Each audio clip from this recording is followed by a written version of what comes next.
Good morning, and let's take a look at the top 5 stocks to watch out for in today's trading session. Well, we begin with Bharti Airtel. It's in focus as the company has agreed to transfer 800 megahertz of spectrum in AP, Delhi as well as Mumbai to Reliance Jio. The company in return is going to receive close to 1,037.6 crore rupees from Jio to transfer the spectrum for the use. Jio will also be assuming future liabilities of 459 odd crores relating to the spectrum. Remember, close to 800 megahertz were unutilized by Bharti Airtel already. Brokerages are hailing this as quite positive. In fact, Credit Suisse has said that Jio and Bharti spectrum trading is mutually beneficial.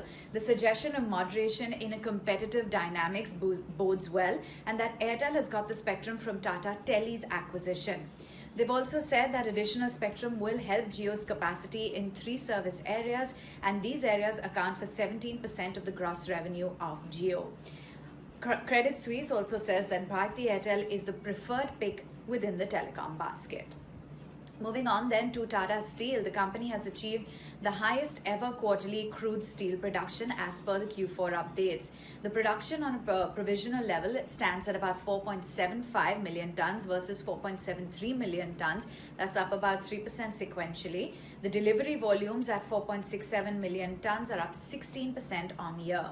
Tata Steel BSL as well, the production is at about 1,175 versus 1121, and Tata Steel long products as well, the crude steel production has grown this time around. Watch out for Axis Bank in today's trading session as it has become a co-promoter of Max Life Insurance Company after the completion of the acquisition of 12.9% stake collectively by the Axis entities of the company. The transaction was completed after the IRDAI gave the formal approval just earlier this year. Max Life's holding company, Max Financial Services, and Axis Bank had first announced their intent to bring in the latter as a strategic partner way back in the last year in 2020. So watch out for this stock in trade. We'll also be keeping an eye out on multiplex player Inox Leisure. They had a board meeting and they have approved plans to raise funds up to 300 crore rupees via the issue of securities. This is going to be by either a way of public issue or a rights issue or a private placement. So keep an eye out on this stock in trade.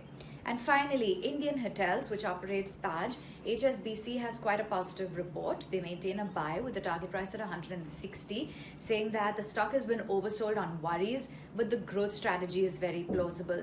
They also believe that the increase in COVID cases could extend the demand weakness to a certain extent, but the strategic growth outlook will strengthen the equity story for Indian Hotels. HSBC says that the permanent reduction in the cost initiatives will improve margins and the stock looks oversold. Tailwinds have been completely ignored.